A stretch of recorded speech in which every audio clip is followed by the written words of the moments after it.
Hey guys, and welcome to another episode of the Your Progress is Our Podcast. Wow, yeah, never cocked up my intro before. Our podcast, Your Progress is Our Podcast. I might just keep it in. No, that's the being vulnerable you were talking about the other day. That's exactly what it is, yeah. Hey guys, and welcome to another episode of the Your Progress is Our Passion podcast. I'm down in London this weekend for a retreat with some other mindset coaches, and before we kind of go in and get stuck in with the rest of the collective tomorrow, I've come down to see Billy Hopkins. He's a fellow mindset coach. He works in all areas of mindset, however, of late he's much pushing his focus into relationships. So we're basically just going to have a bit of an open conversation about that, how he got into it, and take it from there. So Billy, thanks for joining me. Cool, well, thank you for introducing me. So as Dave, as you said, my passion is mindset. My passion is people. Quick question. Would you prefer me to speak to you or speak to the audience? Speak to me. Okay, well, Yeah. so They're not there anymore. Okay, sorry guys. So as we know anyway, because we've chatted about this previously, my passion is people, my passion is mindset. I've noticed that from speaking to people, from Facebook, and Facebook is massive for studying humans. I'm sure you've noticed. Yes. It's amazing for watching people. Problems that people seem to be having revolve around relationships. Mm-hmm. And when I say relationships, I mean love relationships, boy-girl, boy-boy, whatever. Okay. You know, it doesn't matter. And it's interesting because I have clients previously who've been gay, and the dynamic changes a little, but the core concepts of a relationship are still exactly the same. Okay. So I've noticed that people are struggling, and people who are in pain initially, and then they're causing people more pain. And together they almost spiral down into a negative pain spiral. And in case you're not sure what a spiral is, I did that just.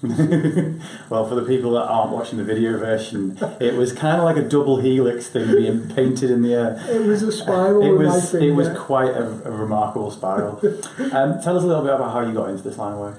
How did I get into it? Okay, so my background is sport initially. So my sport was boxing. Yeah. I started at the age of 10.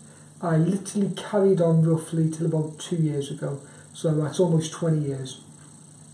I was in the military as well previously. So being in the military, doing boxing, they combined, and I started coaching it.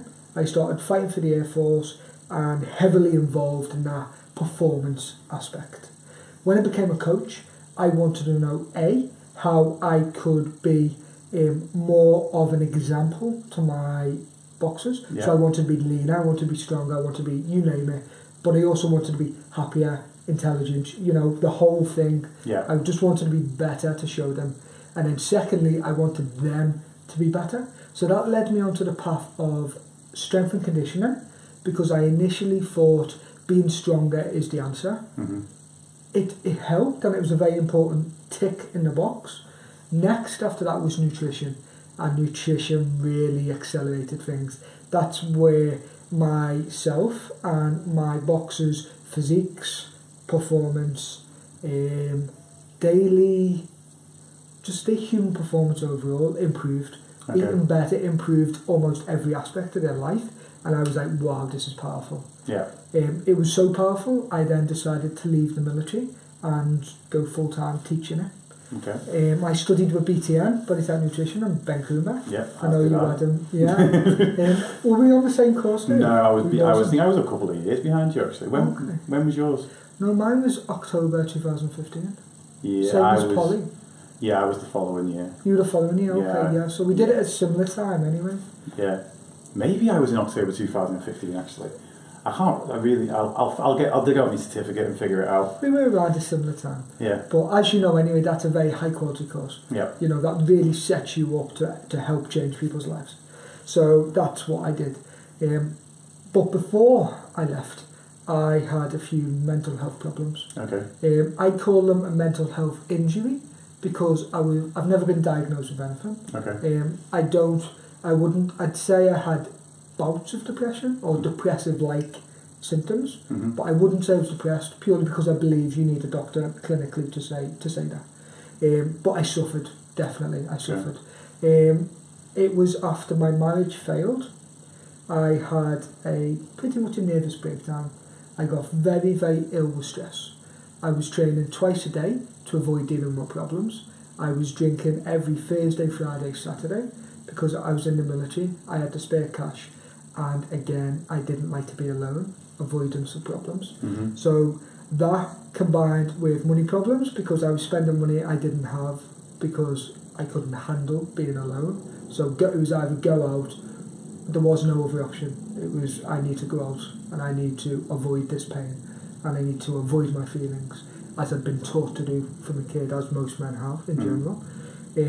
So I just started to wake up with anxiety, and then one day I just didn't wake up on time. I was meant to be at work for 7, 8 and I woke up at 10. To my boss, like, what the hell is wrong with you? Where have you been? I couldn't get out of bed. I was like, I don't know. I'm just not very well. That not being well lasted for about 8 months. It went away when I met someone you may know, Stephen Ish. I do know. So one of the reasons we're down here this weekend. Exactly. So that was a little joke, guys. Those who don't know me, and Dave knows Steve very well, very, very well. Yeah. So I discovered he knows Steve. us even better. He does, yeah. I discovered Steve, and within 2-3 weeks, I lost about 2 stone. Got back to being my happy, healthy, energetic self. And that once again was that light bulb. Nutrition was powerful, yeah, but mindset is the real deal. It was, yeah. And I then, because I've got a bit of an obsessive nature anyway, I then obsessively studied it, and since then I've probably read about 300 books, spent probably about $5,000 on courses, studying, stuff like that, going to see seminars, travelling, it all adds up over those few years to improve my knowledge, but also to improve me. Because I believe if you're gonna do the work, you've got to have done the work. Yeah. Yeah. So that roughly takes us up to today. So from that point, I realised how powerful mindset was. I incorporated it into nutrition. I then, if I'm honest, I got bored of trying to get my clients to do what they needed to do. Because nutrition is quite simple once you understand it. Yeah. But they wouldn't do it. And that's where the mindset coaching really helped. Mm-hmm. And then I realised that most people don't need a nutritionist. Most people need a therapist. Mm-hmm. And now I just focus on the brain. As I said, I've taken the self-work, so I wrote a book which is on Amazon called 7 Steps to Taking Control of Your Life, and it's all about the 7 steps I believe a person needs to go through to learn about themselves, to become fully aware of who they are, who they want to be, and what they're doing with their lives. How the brain works, quick user guide to how the brain works, you are not your thoughts, how beliefs run the show, all that. Mm-hmm. So that was the self stuff. So now I'm going to take the self stuff and I'm going to add on top relationships with other people. And from there, I don't know where I'll go, Dave. That'll be the exciting bit. Yeah, well, I mean, to be fair, I ended up in mindset by doing a nutrition degree, which I didn't finish. I got as part of the nutrition degree, we did mindset coaching and stuff, and I was like, and everyone was like, you're really good at this stuff, and I felt in the back of my mind, I'm like, yeah, because I've been kind of one-to-one coached in it before. You understand it. I understood it. I've been through my fair share of hell. I've been on the receiving end of it as a client a lot of times. Mm-hmm.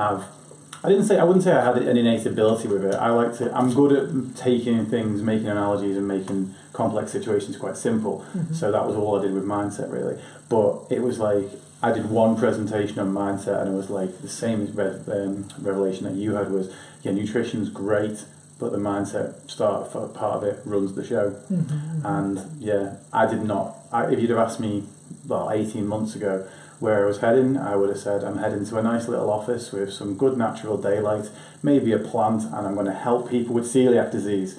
And that's now not where I'm headed in the slightest. So it's fun to see. It's fun to see how the journey evolves.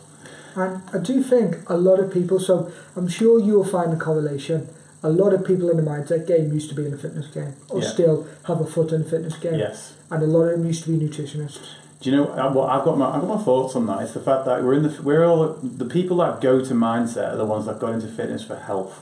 Yeah. They got into fitness not for being the biggest in the room. They got in it looking for health because they thought health would make them feel better.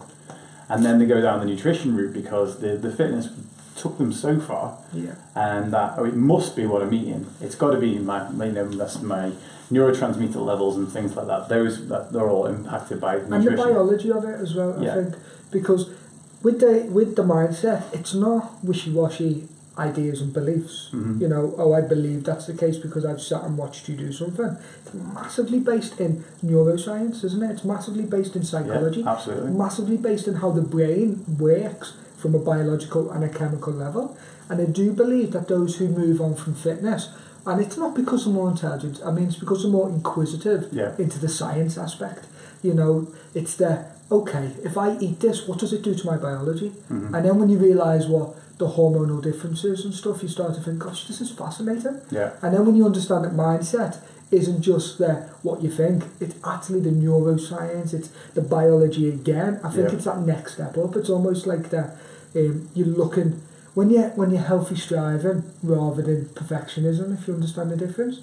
So for those listening who don't, healthy striving is when you try to achieve because it's something that you want to help you grow, not because you need it. And if you didn't achieve it, you wouldn't cry yourself to sleep. You don't set yourself a deadline because it's that important, because you don't need it. You want it. You feel like this is your way of growing. Whereas perfectionism is very opposite. Perfectionism is, I need it now to be better, to prove to other people. Or it's based around, what will other people think if I don't get this? Or what will people think if I do this? It's all based on others' perception, really. And I think with the natural striving we're talking about, it's just a natural level to go, right, what's more, you know, what's the next level up? And it's the brain. Because the brain is the most complicated structure that there is, that we have. Even computers don't match how complicated the brain is. So I'm going to fire it back at you now and ask you a couple of questions. Flip the script on me. I best have a swig of water. I'm used to saying 3 words in these things. I know that you're a coach and you've obviously dealt with many, many people. What is one of the aspects in relationships that you see people struggling with that you have noticed? Poor communication is the biggie. Okay. Also, expectation of the communication to change. So, for example, people will come to me and be like, my husband's this, that, the other, or, you know, my mum is this, that, the other, my child is this, that, the other. How do I change them? And I'm like, well, I can't change them. They're not the one who's sat in front of me right now. They also don't need to change normally. Well, in order for if their actions causing the person in front of me some sort of grief, my goal basically is to get a better outcome for the person that's sat in front of me. So ultimately, I mean, I put the video up about the cake baking this week. It's essentially that. That's how I came to this analogy. It's like I was trying to explain to someone, and it was a friend of mine whose dad is struggling with alcoholism, and she basically goes at him the same way over and over again, and is expecting a different result. And in her mind, the alcoholism is his fault and is his control and is there for him to change. And it's very difficult. The question of whose fault it is pretty much is redundant. Exactly, it doesn't matter, does it?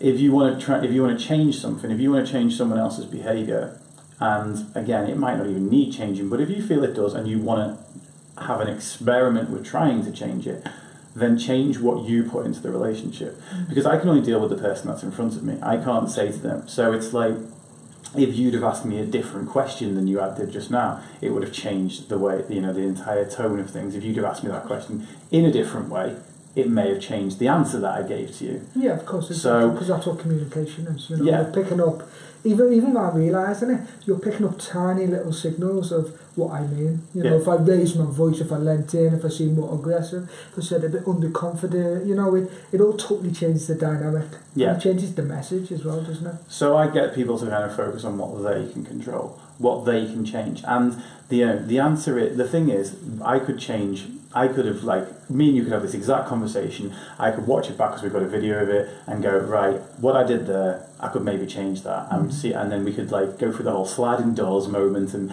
see what happens. Now, there's no guaranteeing the result will be a better one. I always say this to any client that's with me. It's like, okay, we're going to try and change your input into the relationship, your input into the argument or the conflict. Yeah. And we're going to see what the outcome is. I want you to be mindful of it. Like, you know, if someone escalates, the other person has a tendency to escalate back and the whole thing just gets out of control. It's like, so what can you do to turn around and say, right, let's hold this back a little bit here. You know what, it's actually, can you turn around and say to this person, you know what, actually, I love you. I don't want this to go this way. I'm tired of things going this way, so for a minute, can we just take a breath and focus on the fact of what we both want to get out of this? Like a team. Yeah, exactly. Can I just jump in there very quickly? Go for it. So this sounds very similar to something I've come across. So I call it either being problem-focused or being solution-focused. Mm-hmm. So the way I see it is if you're problem-focused, it's because the individual is carrying resentment and they want to hurt the other person, they want to teach them a lesson. You've been an alcoholic for so many X years, I've suffered, I now want, but I want to teach you a lesson. Mm-hmm. Yeah, it's not solution based, which is we as a team need to get you to drink less alcohol. Yeah. How can we do that? Yeah. Well, you might need to do that by being nicer to the partner. Exactly. You might need to do that by being forgiving and understanding. Mm-hmm. Yeah, because if the solution is the answer, i.e., you drink less, our relationship grows, then the way to achieve it should be whatever it takes, like in a team. Yeah. Yeah. If you are a boxing coach, if you are an athlete, then the solution is, as a team, we need to do what it takes.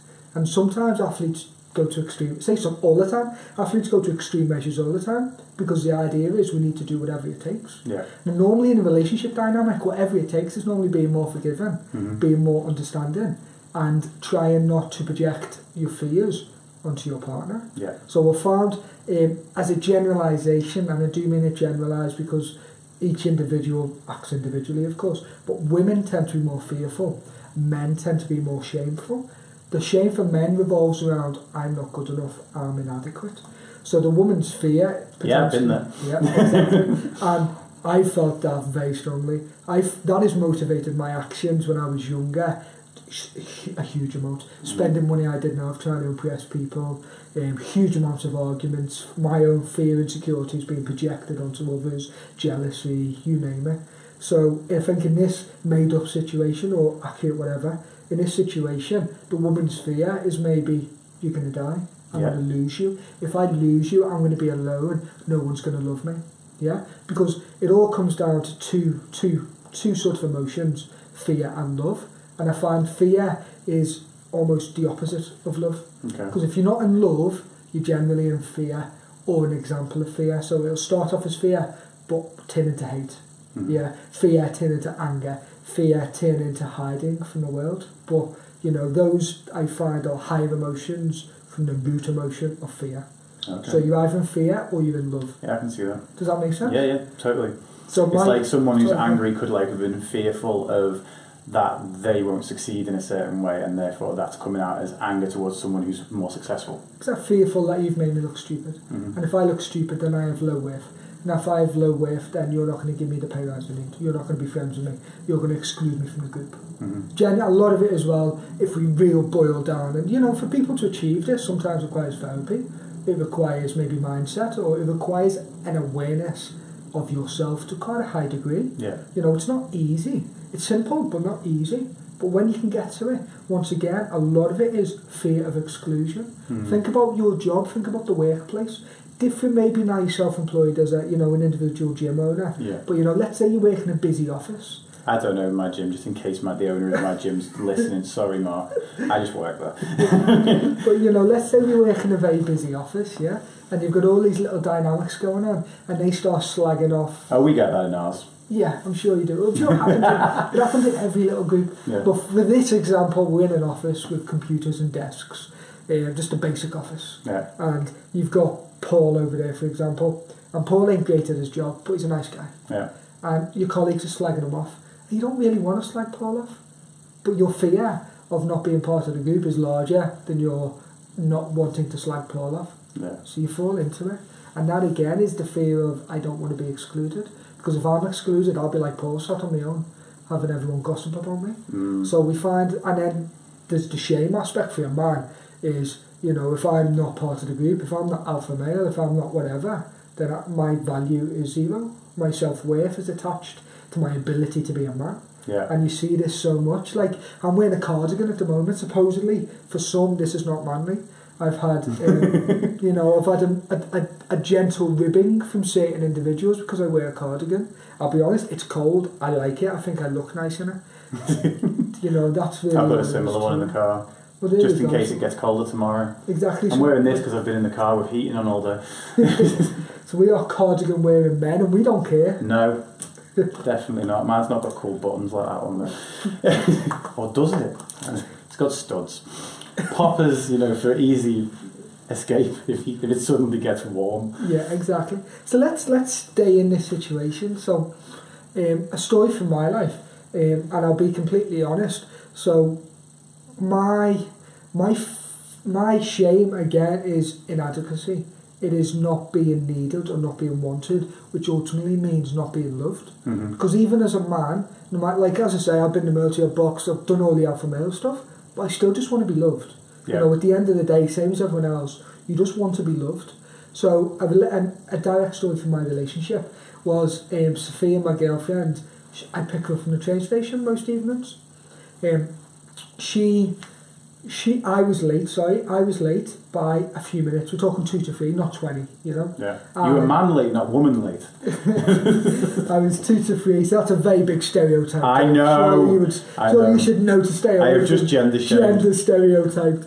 But it's a good lesson for what we might move on to later. Yes. Gender stereotypes, which I think. Well, I figured we might be going that way, so I think so. I thought I'd throw some in. So I picked her up, which again is maybe a bit of a gender stereotype in itself.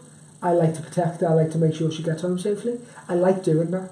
It makes me feel good about myself. It's not a hassle. You know, if I had the choice of, you know, the hassle of going to pick her up, I would do it every day. Yeah. To me, it is not a hassle. It's something I enjoy doing. And maybe it's because it gives me that sense of purpose. Yeah. It gives me that sense of protector. It makes me feel manly, whatever. It gives me what I need. So I'm late by a few minutes and she jumps in the taxi. And while I'm there in the car park, I can see her getting in the taxi. And I'm like, get out the taxi, Mia. And she said, no, I can't. I'm sorry. For whatever reason, the taxi driver started. He won't let me out. So I was annoyed. I'll be honest. I reacted. And it's not very often I react, Dave. But I did. I reacted and I went, no, you're going to get out the car now. I don't care what he thinks. Just get out the car. And she was like, no, I'm not, Billy. I'll speak to you when I get home. So I was like, you know what? I am genuinely annoyed about this, Sophia. We will chat when I get home. Bearing in mind, the drive home is like 4 minutes, so it's not far. So 2 coaches both stewing away for 4 minutes. So I put the phone down, and on the drive home, I dissected it, because whenever I get angry, I want to know why. So I was like, what am I actually annoyed about? You know, it was like, well, am I annoyed she's spending money on a taxi? No, I don't care. You know, I'm not going to lie, we're comfortable wages-wise, we're not struggling. So I was like, that isn't an issue. Am I annoyed that she made me leave the house to pick her up when I didn't want to? No, because I enjoy picking her up. So I was like, well, what am I annoyed about? And I was like, I'm annoyed because she didn't wait for me, which means she didn't need me. She literally didn't need me to pick her up because she had an alternative option that she chose, in my mind, far too quickly. Yeah, it's like she just chucked me out the window. She disregarded me. Can I interject with what Of course. That was something that I like in that situation though. My initial reaction would have probably been to think, you know what? You said you feel she made the decision far too quickly. Yeah, I'd have perspective. but I'd have probably taken that on if it was me in the situation. And I know better than this, but this is what my instinct would have done. Because emotion overrides logic. Exactly. I'd have probably thought, you know what, I'm here for you every single day. The one day I'm a little bit late, you just jump in a taxi and you won't even wait for me. And it's like... And that's sort of how I felt. Yeah, okay, so... You know, similar. Yeah. It was similar. So that would have been what I'd have been. And I'd have thought like, okay, you've jumped in that taxi to almost to kind of prove to me that, you know, almost like that you don't need me. and the whole oh, if you're going to be late, then I'm going to get a taxi, and that'll spite you. Yeah. Which, you know, it's probably not what's actually happening. It's a story, however, isn't it? Yeah. And that's the important bit, because you tell yourself a story, and do you know what it's called? So we've got limited data points, haven't we? We haven't got the full information, because our data is limited. And when you've got a limited data and you create a story it's anyway, better to have no data. It's called a conspiracy. It is. That's what a conspiracy. A dictionary definition of a conspiracy is a story with limited data points. You know why? Because you fill in the gaps with belief or fear. Yeah. So my belief so let's say this was something different: spiritual, nutrition. My belief, religion. Your belief overrides. My faith overrides. Yeah. Even though the logical missing points. It must be the faith aspect. Yeah. Whereas there was no real faith there to be had. Maybe not. But what I did instead was I went through the what's wrong with me and hit the fear. Yeah. Okay. So the rest of the story was just filled in fear. Yeah. The fear of not being needed, the fear of not being loved, and all that type of stuff. Okay. And everyone will react differently based on their programming. So how did this pan out for you while you were driving home? So ultimately, I drove home and I came to the realisation that I felt like she did it, and it felt like I wasn't needed. Yeah. So I came to her and I said, "Look, I'm sorry I got annoyed." So, but I calmed down anyway. It didn't take me long, and I thought, I'm very lucky because we have a very good relationship. But having said before, my partner has a degree in psychology, so she's on the same page. You know, she thinks on a similar wavelength. She will dissect her thoughts. So she did the same. And when we got back, I said, "I'm sorry I got annoyed. This is the story I told myself. I told myself that you purposely or whatever got in the car because blah, blah, blah." And I said, "But how it made me feel like I wasn't wanted and you didn't need me anymore." And she said, "I'm sorry I made you feel like that. I didn't mean to. But what I was thinking and the story I told myself was, you're always here early, and the day you're not is because you've hurt yourself, and I need to get home to save you." I was scared. So my shame, her fear. Mm-hmm. Yeah, I was scared that you were hurt, and if you were lying in the floor because you fell down the stairs, every minute I wasted was one less minute to get to you quicker. Mm. Yeah, so we were both totally right. Yeah, how can I say you're wrong for worrying about me? Yeah. You can't. How can she say I'm wrong for feeling the way I'm feeling? She can't. Yeah, so if we hadn't had the awareness moment, that probably could have caused a major argument that lasted a day, 2 days, you know, as most people do. Yeah. Because then once the argument starts, not many people are solution-based. They are problem-based. It's your fault. I'm going to get you to apologise. Yeah. Can you not see why you hate me so much? Mm-hmm. Yeah, the only person who hate me was me. Yeah. It wasn't her. Well, yeah, because you were both believing stories that weren't true. Exactly. Yeah. And the great part about it was that afterwards we both said, "I'm sorry, you know, I've not really much to say sorry for, but I'm sorry. I didn't mean to make you feel like that." Mm. And we said, "Okay, should we forget about it?" And we went, "Yeah." And that was it. You know what I mean? A brief reaction and then dealt with and done. Yeah. You know, and it sounds like, oh my God, you've got like a perfect relationship. We don't have a perfect relationship, but we do have a very good relationship. Yeah. And the reason I know it's good is because all mine in the past have been absolute massive failures. Massive failures, Dave. You know, I've done so much stuff. You know, if you had a textbook of how to have a relationship, I did them all wrong. Yeah. You know, it's like, you should act like, did that wrong. That as well. And I could, you know, if there was 20 points, I could definitely say I've done all of them wrong in my past. Yeah. Most definitely. Yeah, I'll probably tick off a fair few, if not all, myself. But, well, yeah, the thing here is that we learn and that we, you know, don't go round in those same circles. Some people learn and some people don't. I'm sure you know them. Well, I know, yeah. Who repeat the same mistakes over and over and over. Why do I believe people do that? I believe people do that because they don't have the physical knowledge of that was not wrong, but that didn't lead you to where you want to be. Mm-hmm. They literally don't realise that acting in that way is taking them away from where they want to be. Mm-hmm. And they're like, that's just a simple knowledge fix. Yeah. That's easy. I think the result I wanted, maybe next time I'll just shout even louder. Yeah, maybe. You know, if you say, okay, why don't you try doing it that way? And they go, that worked, I'll now always do it that way. Some people are like that. Some people just don't have the knowledge. Same with nutrition. You know, if you're like, well, why have you cut out carbs? You need to, oh, didn't realise that. Great, now you do, carry on. Yeah. But I find with a lot of people, it's more linked to their self-worth. Okay. So my idea of relationship coaching is actually focusing on the individual initially and building their relationship with themselves. Because according to Brené Brown, I'm sure you've heard of Brené Brown. I've not. Oh my God, she's going to change your life. Brené Brown is quite possibly the biggest influence in my whole coaching, apart from Stephen H. Okay. That's a pretty bold claim. She is unbelievable. So what's her name? Brené Brown. Brené. She does vulnerability. She is did you and expert. Sarah talk about her on the community a few days back? Or We something? did, yeah. Me and Sarah had a conversation on that. Okay, yeah, I think I was going to say, I think I saw the That name is pop up. your homework. Okay, got my Kindle with me. So for those who don't know, Brené Brown is an expert on fear, shame and vulnerability. Okay. Men generally are not vulnerable, and learning to be vulnerable makes life better. Fear and shame are massively linked to relationships, and as we said, the relationship with self. So when you learn to love yourself, you learn to love others, and you can only love others to the amount that you love yourself. Okay.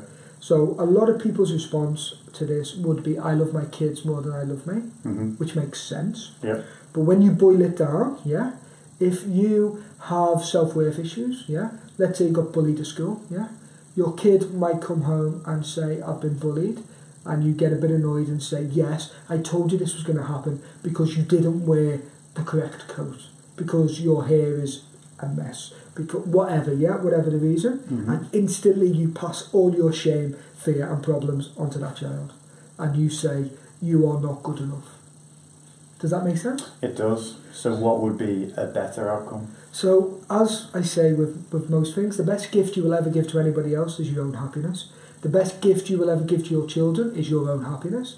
So the response then is, you're not, so the problem comes because you're triggered, yeah? So because you're triggered, as you know, you go into an emotional response. You go into the shame spiral and you don't really know what you're doing and you don't know what you're saying, because the old part of your brain, which is designed to keep you safe, not happy, kicks in, and you will panic and you will say, it's because you didn't tie your hair up, because you didn't do whatever, yeah? Whatever the trigger, whatever the you need to be better is.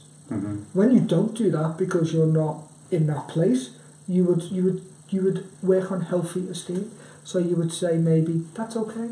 Not everybody has to like you. You know, you wear your hair how you want to tomorrow. And by doing that, you may find another kid who fits in with you and you get a sense of belonging rather than a sense of fitting in. Okay. So we've talked about this before, belonging and fitting in, I think, and the difference. Yeah. Have you talked about it with your listeners before on a podcast? No. Okay. Would you like to explain to me what you believe the difference is? And I'll tell you my version as well. Belonging is finding kind of more what fits in with you, or what works in a sort of cohabitive kind of way. Yeah. Whereas fitting in is changing your ways in order to actually attain the approval of others. Exactly. And the only little bit I'd add to that is when you fit in and you change yourself to make others happy, you die a little bit inside almost. You don't feel good. When you fitted in with the group, you come home feeling lousy. You feel bad about yourself because you know that you've lied to yourself. You know you've been unauthentic. You know you've said things you don't really mean, all in the aim of being liked. But when you have true sense of belonging, you are just the real you. Yeah. You know, the idea where everybody knows your name and everybody wants you to be there, you know, that type of feeling. Now, it might not be the physical aspect of everybody knows your name and wants you to be there, but that's like the feeling you get, a feeling of being at home, and you leave that situation feeling better about yourself. Examples could be a sports club, boxing, rock climbing, whatever sport, you know, they're just ones that I've done in the past where I felt comfortable.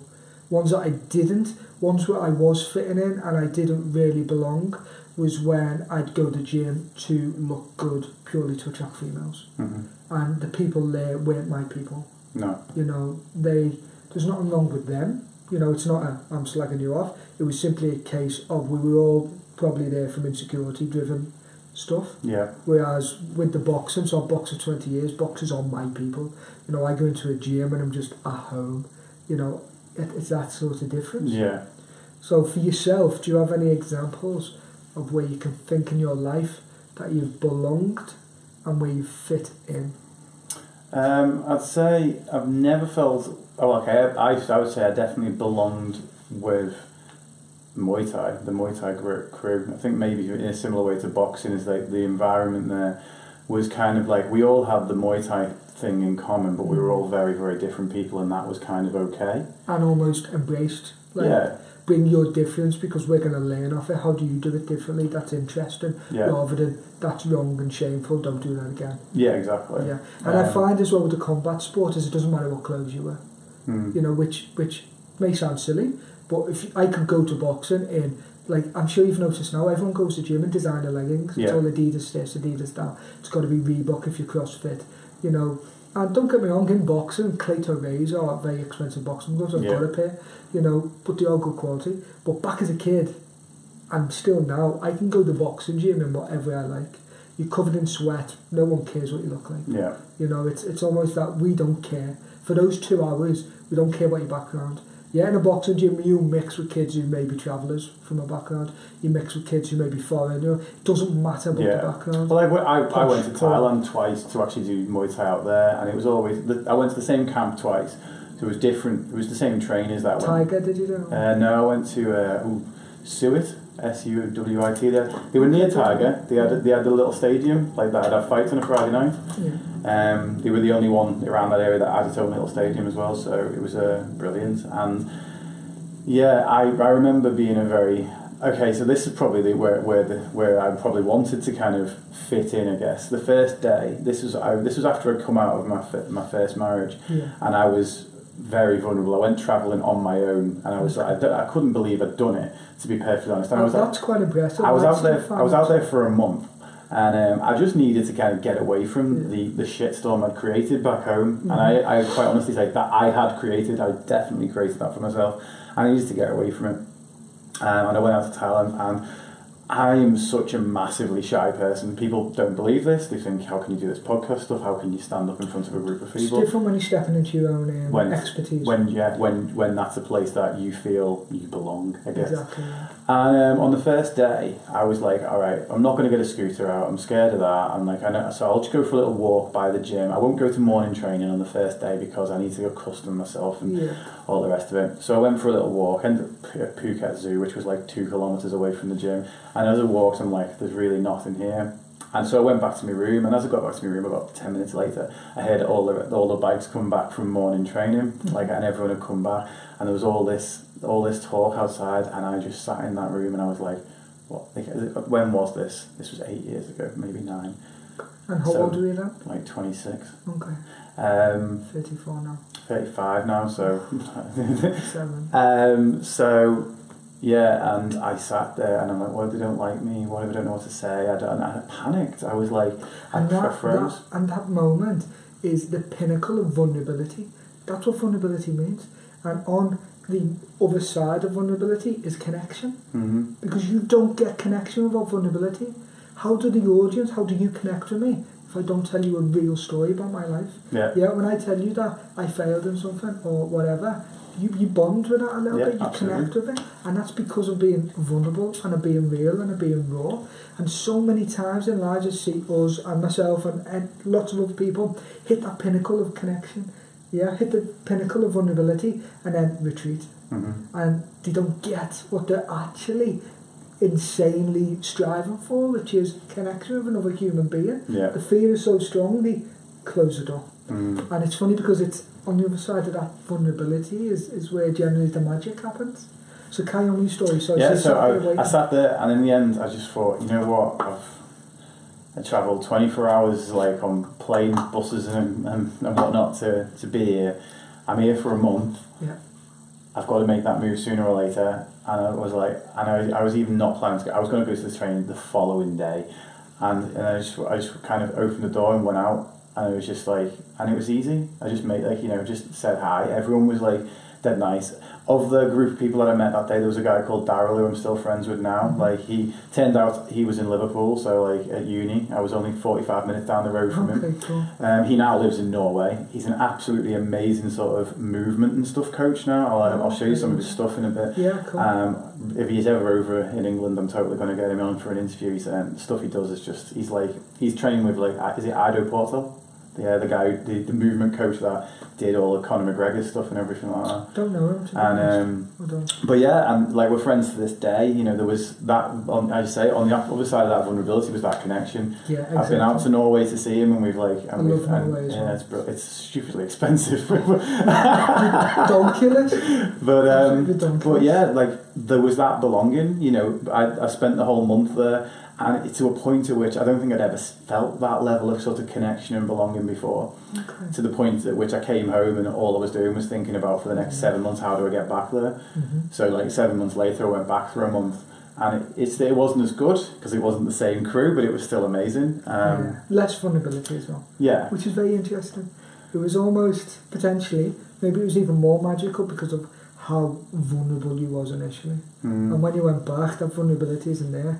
So there isn't that same sense of achievement. Well, I went to the same gym, and so that was familiar. Yeah. I'm pretty certain I stayed like 3 rooms down, so it wasn't even the same room. But that time round, I did put myself back in a vulnerable position that time round by having a fully professional fight and going. Interesting. How was it? Was it fun? Yeah, it was amazing. It was terrifying. Was it against a Thai guy? Yeah. Thankfully, a older, retired, doesn't really want to kill me Thai guy who kind of took it easy on me. I got very bruised shins, bruised legs, the odd cut. Got hit by an elbow in the first round. That woke me up. Nice. But you know what? Like that was the start of what my big sort of spiritual journey. Really, I kind of, while I was out there, met a couple of people that did a bit of Buddhism and stuff. Mm-hmm. Started, that type of thing appearing on my radar, and yeah, like I came back from that. I lost the fight, but I came back thinking of it as a victory, because this is the kid who got bullied in high school. This is the kid that would run away. This was the kid that the last time he went was scared to go outside and talk to people.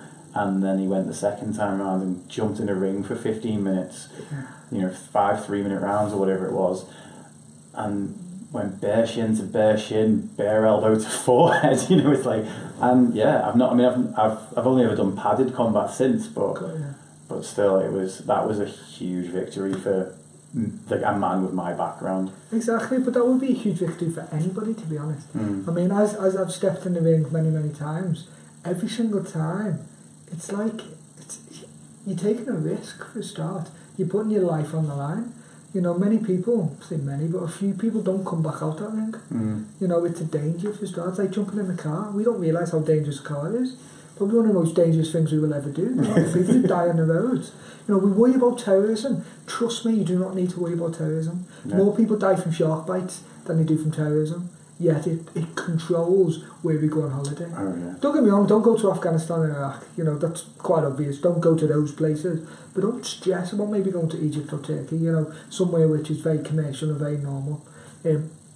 Because stepping in the car, the most dangerous thing you'll probably ever do. Yeah, taking the car to the airport is more dangerous. Taking the flight to it's like the statistic in America where more people die from toddlers using the household gun than die from terrorism, and yet they've got a war on terrorism, but they don't have a war on toddlers using guns. It's a very interesting point. So back onto relationships. We've digressed a little bit. So tell me some of the kind of is there any common themes you see a lot of in your work? The real common themes that I see are the idea of needing somebody else to be happy, which can I swear? Yes. Okay, which I believe is bullshit. You don't need anybody else to be happy. Like being in love, being in a relationship is magical, it is powerful, yeah? It does give us huge amounts of happiness. I mean, you look at the data on men who are divorced or single die earlier. Mm-hmm. It's unequivocal. The proof is love and women make men live longer. Mm-hmm. The proof is there. But you don't need a partner to be happy, yeah? Which goes hand in hand, the I'll be happy when. Yes. So, I'll be happy when. So let's say you've got a good career, you've got a nice house, you have a nice car, and all the other things that are important to you. but you're not in a relationship. A lot of times I'll see people in that position go, life is great apart from, yeah? And they don't allow themselves to be happy until they have a partner. Yeah. Yeah, or kids, or whatever the magical grass is green on the other side, yeah? Whatever the magical pot of gold is behind everything. Yes. And the reality is, it is a magical pot of gold. Mm-hmm. And what it does is it forces you to be unhappy. Because if you say to the brain, I'll be happy when I get something, when you don't have it, you are unhappy until you get it. Yep. And that might take 5 years. Yeah. Yeah, don't give up 5 years of your life. What percentage is that? 5% almost, if you live to 100. Yeah. Which you're not getting, so what, like 7% maybe? Mm. So you're giving up 7% of your life happiness, because of what? Because of an idea. Where does this idea come from? You know, it's like, why? But even like to a smaller both? scale, you know, people like when they live for the weekend, I'll be happy when the weekend's here. That's 5. Exactly. It's 5 days of every week that you're dreading. I'll be happy when I've got abs. Yeah. I've even boxed for England. If I had one fight, but I boxed for England and I didn't have abs. I've had abs like for one period of my life. It didn't make me happy. No, it did not make me happy. I had abs for one period of mine. Did not make me happy. Did not make me happy in the Do you know what it made me? Lean. Factually, yes, it made me lean. Mentally, do you know what it made me? I would say either neurotic or probably more insecure than you were at a heavier weight. Yeah. Worried about losing it. Mm-hmm. Terrified about losing it. Worried that my abs weren't as lean as the professional model on TV. Worried, you know, the next best thing. Because the reality was my body, like being lighter on the scales, wasn't what I needed to be happy. What I needed to be happy was stop doing shit that doesn't make me happy. Yeah. Yeah. When you say about being the leader than someone else, the one of the podcasts I did earlier today, which will probably go out 2 weeks before this one, so a little bit of a callback to that. It's a friend of mine who lost a lot of weight, and to the point that we all lost 9 stone and became got put on men's fitness cover model as a kind of like an amazing transformation. And he literally just told me in the interview we did earlier today that while after we'd done the photos and stuff, they were sat there with the photos already up onto the computer, already airbrushing him to make him look even more impressive. He wasn't good enough. Yeah, and he's like, and that's what he felt in that moment, and it was just like. I was shocked and not shocked at the same time, but it's like, because the magazine are literally creating a lie in front of his eyes, and he can see that they're doing that. And obviously for a little while, I guess, during his own ascent through the fitness industry, he's not going to call out Men's Fitness magazine. Yeah. But yeah, we're all worried that the model on the magazine or the model on the TV, it's like, we don't look like them. They don't look like them. Exactly. It creates just an unachievable standard. And I believe in relationships, people and memes and modern media and society and the whole thing creates an unachievable standard too. Okay, so how do you feel like this is coming back to the article we it's going to come on to a little bit. I was going to say, so media representation of relationships, how do you feel that is damaging, kind of? Okay, so this is going to go on to a wider point, and you may interview me about this again later in the future.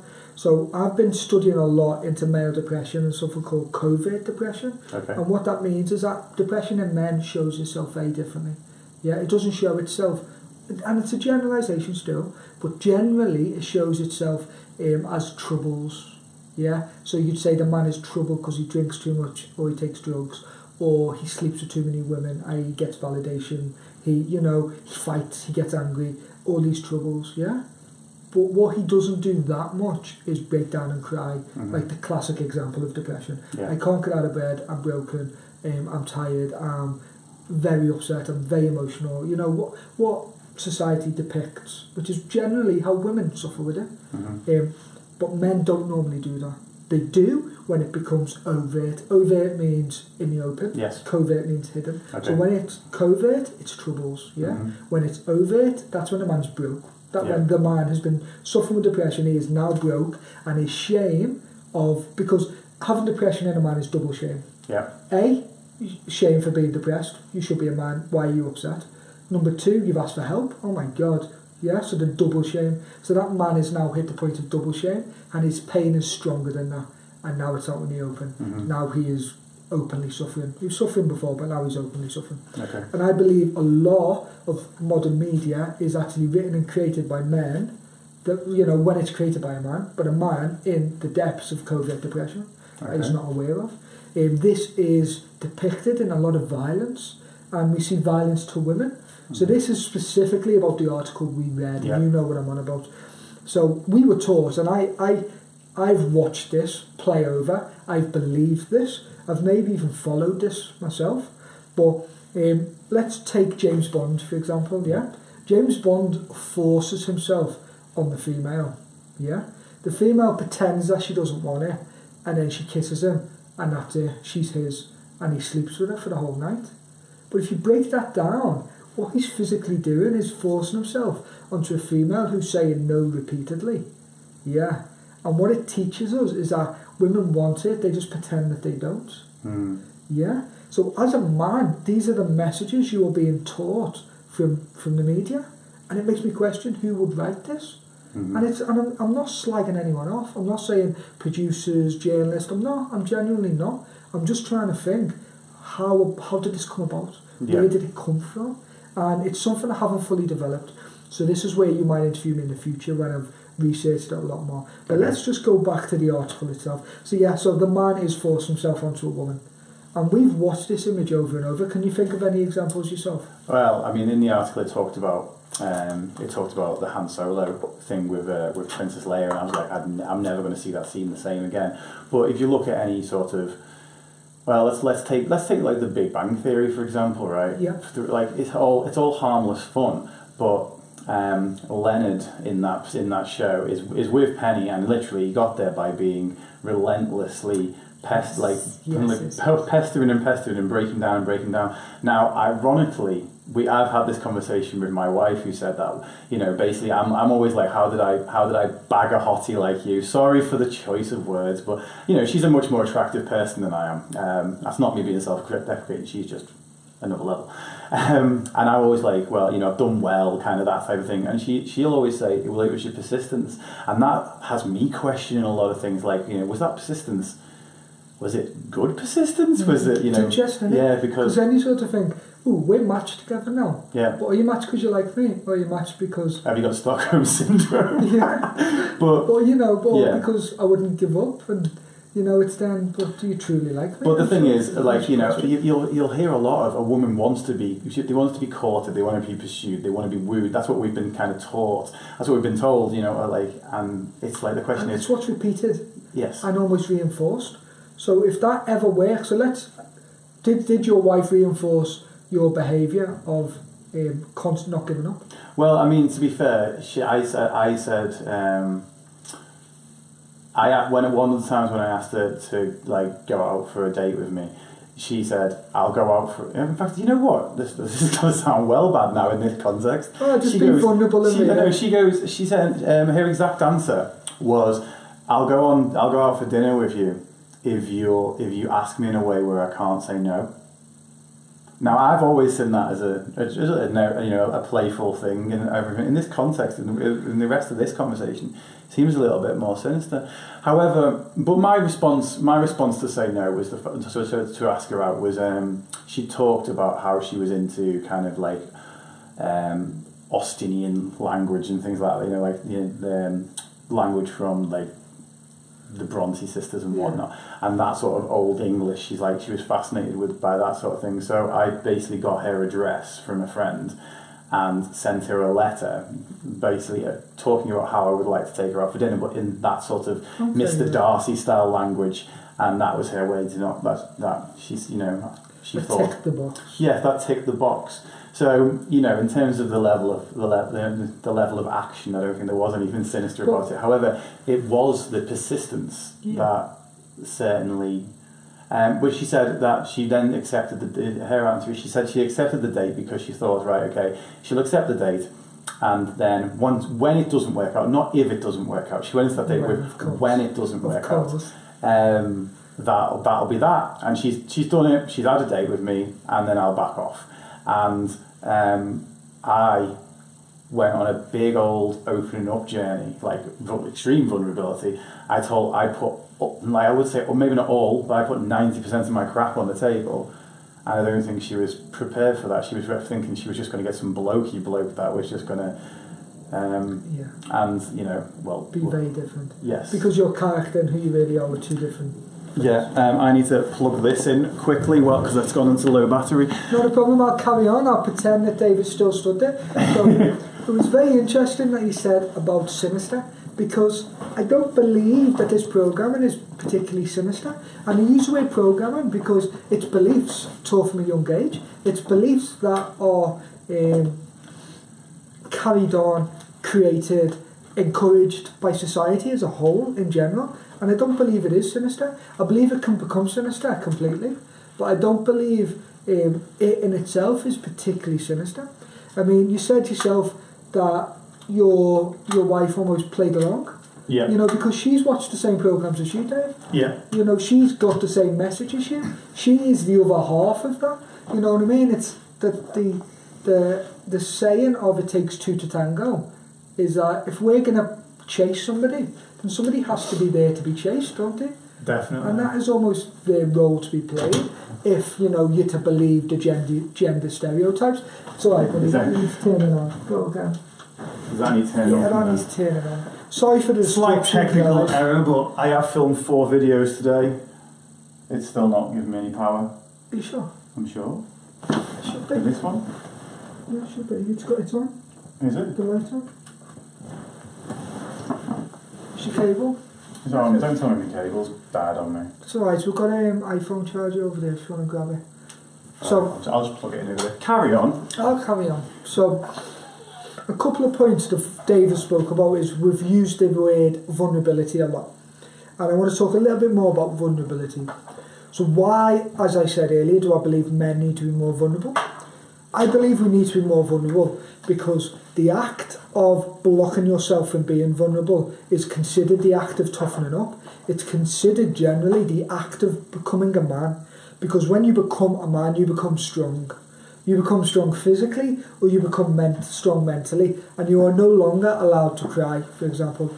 You're no longer allowed to act like a pussy, to act like a wimp, to act like a fairy, to act like all these feminine words that we use to describe people. Yeah. The act of doing that is actually emotional damage, is what it is. So if you are not vulnerable, you're emotionally damaged. Yeah. You look at soldiers, you look at lawyers, you look at people who can do things which are tough. Yeah. Which might be dehumanising. Go away. We're back. Which may be dehumanising. Yeah. And for them to achieve that, they have to emotionally damage themselves. What they do is they harden, they bring in a suit of armour, and it takes many forms. It can take any form. It can be computer games, or it could be the classic drugs, women. It could be anything, mate. So they harden up. The problem is, though, when you block emotions, you block all of them. Mm-hmm. You don't get to choose, yeah? So when you become a hard, tough soldier and I'm a boxer and I'm a hard man, I then block pain, fear, insecurity, but on the other hand, I block joy, I block happiness, I block love, I block connection, I block all of them. So the way I describe it is, if you sat in a room, yeah, and we've got a big, massive, lovely ceiling conservatory type thing with loads of light coming in, yeah? That light to me is emotion, yeah? And when you become non-vulnerable, when you become tough as a man, what you do is you throw paint over that window, yeah? So like black paint so the light doesn't come in, yeah? And the more you paint it over, yeah, the less light comes in. So the less pain comes in because the light is emotion, yeah? But just like light, it's not white, is it? It's made up of red and blue and all the other colours, of the wavelength of light, and all those individual colours are like individual emotions. So when you block the light, you block all your emotions, yeah, and life gets dark. The tougher you become as a man, i.e. the more emotions you block, the less happiness you have in your life, and as the room gets dark, your life gets dark.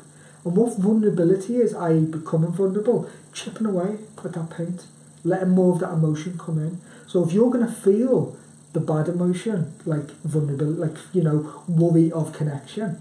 But you're also going to get to feel the power of connection. Yeah. Yeah, does that make sense? Oh, absolutely, yeah. And this is, as you said, about your cake little story, and it's a really good one. This is my little story. I was just literally thinking that you need this in an animation. It needs to be in an animation. It does, doesn't it? Yeah. I might, off camera, I might get you advice on how to do that, because I've seen your videos and they are very good. So those who are listening who aren't seeing them, they are good. They're very cartoony, get the message across. The race. I like to simplify, but that would definitely work with animation. Exactly. So that's why vulnerability is so important.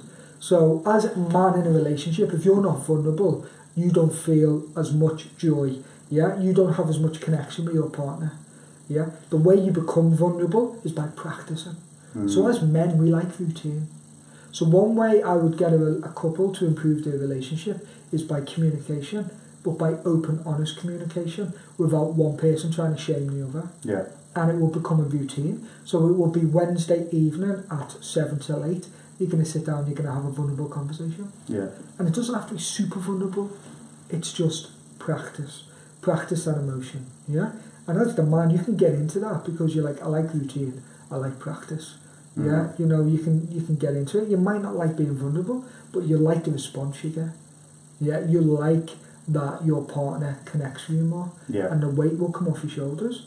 As you've said and you've alluded to, you've maybe had therapy or you've done mindset type as a client. The whole lot. Yeah, so you know what it feels like to offload. Yeah. How does it make you feel? Amazing. Well, sometimes amazing, sometimes drained. Yes. I wouldn't say it ever makes me feel bad. That's the right. It's kind of like doing a workout. It's you get to the end of some workouts, and some workouts you may feel energized, others you may feel a bit beaten up, others you might feel full and exhausted, but you never get to the end of it and go, I wish I hadn't done that. Yeah, you don't. And if you do, it's because you're broken and injured. And if you're mentally broken and injured, then you should be seeing a professional anyway to get help. Because as we've discussed, there's no shame in getting help. Yeah, absolutely. It is super important. And if you need to go see whoever for 6 months and then you're back in the game, then that's what you're doing. Athletes do that. Yeah. A boxer doesn't break his hand and then go, refuse to tell anyone, let's make it worse and worse. Sometimes they do, but generally they go, I've got a physical injury, I'm going to get help. If you've got a mental injury, go and get help and then come back into the game. So that is really important. And the reason why becoming vulnerable is even more important is that if you don't have a level of vulnerability as a man, your shame is high. Yeah? So low vulnerability, high shame. Okay. They are directly correlated. Because if you can't deal with emotion and I make you feel inadequate, you are oversensitive to inadequacy for a start because you don't deal with it. Yeah, you haven't dealt with that, so it's super sharp and it's avoided constantly. So then if I make you feel inadequate, boom, you overreact. And when I say, can we please just speak about this? It's, no, you don't want to because you are overreacting. When you are vulnerable, you can say, I was maybe wrong. Yeah, to say I was maybe wrong is one of the most vulnerable things you can do. Yeah. Yeah, and I'll start a lot of sentences with, I may not be right on this, but this is what I think. Yeah, and then if you come back and say, you're wrong, I can say, actually, let's say you prove me wrong, science, what you said is wrong. I can say, well, I'm vulnerable, and that means getting stuff wrong. Yeah. I can handle that. Yeah. Yeah, so we all know men who cannot be wrong. And that is a problem with vulnerability. I find that vulnerability to be, it's like it's this problem where vulnerability is synonymous with weakness. I blame the thesaurus. And it's not vulnerability is strength to me. I run a service for people with mental health where we do an hour's worth of exercise, an hour's worth of chat once a week. And one of the ladies in that recently turned around to me and says, how are you so confident? And I'm just like, and my knee-jerk reaction was, as you said, I'm not. And I said, well, okay, the honest answer is, I'm just up here answering questions. If you ask me the answer for a question that I don't know the answer to, I will say, I don't know. And I'm not afraid of not having all the answers. And so I said, in that way, that being vulnerable and being open and having that's my get out of jail free card, I call it. Like, I will literally go, I love live Q&A, it's my favourite thing in the whole world. I enjoy the live stuff. And that's why I do often most of my videos on Facebook Live. It's like I like to have the pressure on, and I love it because ultimately, if anyone turns around and says, what about this? I'll just be like, I don't know. Yeah, And- if you don't know, and that's it. I'll describe everything else I know to the best of my abilities. If I don't know the answer, I don't know the answer. I think we're probably programmed from that from an early age, though. Like, if you don't know the answer to a question, it's like, oh, you stress over it, and you in a test, for example. Yeah, exactly. And it's a bad thing to not know the answer in a test, but in life, it's a good thing to not know the answer as well. It's good. It's a good thing to be honest about It's a good thing to be aware. Yeah, because if you don't know the answer and you try and blag it, that's when you can get and you yourself don't get to grow. Mm. You see, if you don't know the answer and you're aware of it and you've got the vulnerability aspect, then you now have an opportunity to gain more awareness, i.e. to learn, to grow. Yeah, and if you don't, then what you're actually doing, I believe, is something I call perfectionism. Mm-hmm. So lots of people will have ideas of perfectionism and they'll have their own definitions, and that's great, that's important. Keep your definition, but here is mine. It is when you are unable to be vulnerable because you have to be right, or you have to impress others, or the tapes that are playing in your mind is what will other people think, and you will do whatever it takes to achieve that. Yeah, and for some people that is lying. Yeah, because the vulnerability of I don't know isn't good enough, because they need to know, they have to be the authority, so they'll lie. And if you're a perfectionist, you're generally more likely to lie in that situation. Yeah, well, in my opinion, that's when you are truly vulnerable, because then you're vulnerable for some real kind of But that's going back to the dictionary definition that you don't like. Okay. But you've got the vulnerability of the fact that someone, if you absolutely go out and lie on about something, and nowadays most of these things are kind of caught on camera, and and you can be held to rights for what you said for years, but yeah, that's when you kind of make yourself the dictionary version. You're right. Exactly, but it's almost like the idea of the truth is the best way to be. Yeah, it's like being honest is always the right answer, because if you're not honest, then you get caught out and blah blah blah. Yep. But the honesty is the hard decision. So as I'm sure you noticed in life, generally the hard decision is normally the right one. Yeah. And if you're ever not sure the hard one, go with that, because it's bloody hard to do. And I've learned that myself, and I realised that I never really took the hard option until I was about 26, 27. So that was like 2 to 3 years ago. I honestly, only 3 years ago, I realised that a lot of my options were easy. Not all of them, but a lot of them where I'm in conflict, I don't know what to do, let's take the easy option. And I found it came up a lot in relationships. We are massively in conflict, we shouldn't be together, to leave you is going to be hard, I'm just going to get back with you. Yeah. Because that's easier, it saves face. Yeah. And that's the easy option, and you know it's wrong. You know deep down it's wrong. And the hard decision is to go, in my mind right now, I believe I need you because you are vital for my happiness, but I'm actually going to say, no, I don't want you. And I'm going to go into the unknown. Yeah, the unknown future, the scary aspect. And I see people do this a lot in relationships, bouncing back because it's safe. It's what they know, because the unknown is scary. But as we know, the unknown is vulnerability, which is where the option to have true connection lies. It's like the wilderness, it's out there. Yeah. And it's tough, it's bloody tough. And I avoided it for most of my life. But then you do it once, and then you sort of think, gosh, I feel a million times better now. That was almost like therapy in itself. And you just, once you taste that, you're like, right, this has changed my life in itself. Once you taste that aspect of doing the right thing, your mental body knows it, your physical body knows, your spiritual body knows it. They're almost in alignment, because you just feel joyful, you feel phenomenal. Can't describe it. Especially if you spend most of your life creating a character, lying to people, trying to fit in, that's all lying. Yeah. Then when you stop that and you're just real, you're like, oh my God, this is like a breath of fresh air, I can just be me. And I find a lot of people in relationships as well don't do the I'm just turning up as me. They turn up as a character for a start, and then they are worried that their partner's not going to love the true them. So they're never really the true them. They're always a character. They always give the best of themselves. And that's not what a relationship's about. A relationship is loving somebody despite their weak points, and even because of their weak points, their imperfections. Like if you, it's a sad thing to say, but if someone dies who you care about, you don't think about how they perfectly made the bed. You might think about the things they did wrong, the fact that they kept spelling words wrong, and you miss that aspect of them. You miss their imperfections, because that's what you love, because everybody's good at doing stuff. It's it's expected for you to be good at stuff. We don't notice it. Mm. What we notice is the bits you do wrong, Oh, and I believe absolutely. that's what we fall in love with. I Yeah. truly do, and I believe you rob your partner when you don't give them it, and I believe that they rob you if they don't give you it, and you don't have a full relationship. You know, you don't get true connection because there's no vulnerability. And an excellent sentence of vulnerability to sum up is, vulnerability is the first thing I look for in you, but the last thing I want you to see in me. Yeah, and that's a Brené Brown quote, hence why she is amazing. And it's just so true. Awesome. I think we've been going for... I think good that feels like a really good place to wrap up, to be perfectly honest. I think so too. I think that is an excellent little statement. So let's just do a quick conclusion round. Okay. Yeah. So some top tips for people to improve their relationship right now. Question their thoughts. If you get angry over something, work out why.